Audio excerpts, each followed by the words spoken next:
নমস্কার। আপনারা যখন হতাশগ্রস্ত হয়ে আমার কাছে আসেন এবং আপনাদের মনের মানুষকে পাওয়ার জন্য আকুল পাকুল করেন, কিন্তু তার উপরে তৃতীয় ব্যক্তির প্রভাব, তার উপরে অন্য ক্ষেত্রে বশীকরণের প্রভাব থাকার জন্য কিছুতেই সে ফিরে আসছে না, এই সময় জ্বালাময়ী যক্ষিণী বশীকরণ আপনাকে সেখান থেকে ফিরিয়ে আনতে অবশ্যই সাহায্য করবে। জ্বালাময়ী যক্ষিণী বশীকরণ কামাখ্যা তন্ত্রের আদি বশীকরণগুলোর মধ্যে একটা, কিন্তু এই বশীকরণ এতটাই গুহ্য যে সহজে প্রকাশ হয় না। আমার ভিডিওতে আগের দুটো অধ্যায় আছে জ্বালাময়ী যক্ষিণী বশীকরণের উপর, ডেসক্রিপশন বক্সে দেখে নেবেন। আজকে তৃতীয় অধ্যায়। কিন্তু মনে রাখবেন, জ্বালাময়ী যক্ষিণী বশীকরণ কিন্তু একা প্রয়োগ করতে যাবেন না।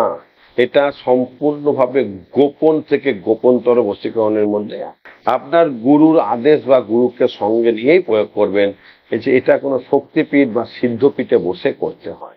কামাখ্যা তন্ত্রের এই প্রয়োগ কামাখ্যা পীঠে হয়, তারাপীঠ মহাশ্মশানে হয়, বা এরকম কোনো সিদ্ধপীঠ বা শক্তিপীঠে বসে করতে পারেন। অমাবস্যা তিথিতে আপনাকে বসতে হবে। প্রথমে আপনি যেখানে বসবেন তার চারিদিকে একটা গণ্ডি কেটে তার উপরে একটু সিঁদুর এবং আলতা বেছাতে হবে। তারপর আপনার ডান দিক এবং বাঁ দিকে, ডান দিকে সরষের তেলের প্রদীপ, বাঁ দিকে তিল তেলের প্রদীপ জ্বালাতে হবে এবং মাঝখানে তামার পাত্রের মধ্যে একটা ভোজ পাতা রেখে এই মন্ত্রটা লিখতে হবে। ওম রিং কুরু কুরু যক্ষিণী বশীকরণ কস্য ক্রিং রিং হুং ফট হুং রিং। তার নাম ওম ক্রিং হুং রিং দক্ষিণায় সোহা। এই মন্ত্রটা লিখতে হবে।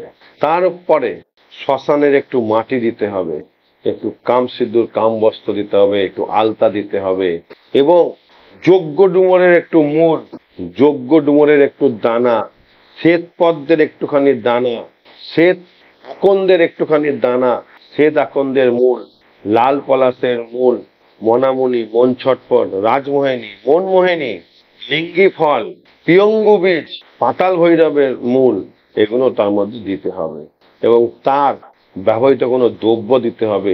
তার হাঁটা চলা যেখান থেকে হয়েছে সেখানকার ধুলো দিতে হবে।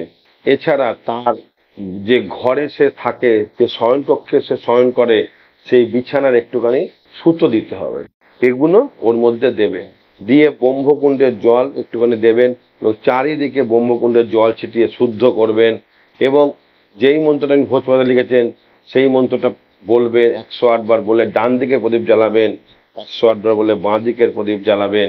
তারপরে এইভাবে হাতটা নেবেন, নিয়ে এই করবেন, ঠিক এইভাবে হাতটা আনবেন, ঠিক এইরকম করবেন, করে এই হাতটা ভাবে রাখবেন, রেখে তার নাম স্মরণ করবেন, মা কামাখ্যাকে স্মরণ করবেন, শান্ত মনে মন্ত্রটা একবার করে বলবেন, বলে একবার করে ফু দেবেন। এইভাবে 508 বার মন্ত্রটা বলবেন, 508 বার ফু দেবেন। ফু দেওয়া হয়ে গেলে ওটাকে ভাঁজ করে শিশির মধ্যে নেবেন, নিয়ে একটু আলতা দিয়ে দেবেন, একটু ব্রহ্মকুণ্ডের জল দিয়ে দেবেন, দিয়ে মুখটাকে বন্ধ করবেন। বন্ধ করে চিতায়, যেখানে চিতা থাকে ঠিক তার পাশে শ্মশান ভূমিতে ওইটাকে পুঁতে দিয়ে আসতে হবে। পুঁতে দিয়ে আসার পর পেছন ফিরে তাকাবেন না। দেখবেন 7 থেকে 10 দিনের মধ্যে আপনার মনের মানুষ আবার ফিরে এসছে। এটা ঠিক মতো শান্ত মনে করতে পারেন, এই বশীকরণ ব্যর্থ হয় না, গ্যারান্টি দিয়ে বললাম। করে দেখুন, অবশ্যই ফল পাবেন, পরীক্ষিত সত্য। ফল পেলে আমার ভিডিওটাকে শেয়ার করবেন, লাইক করবেন ও জয় মা কামাখ্যা অবশ্যই করবেন। ভালো থাকবেন। জয় মা কামাখ্যা।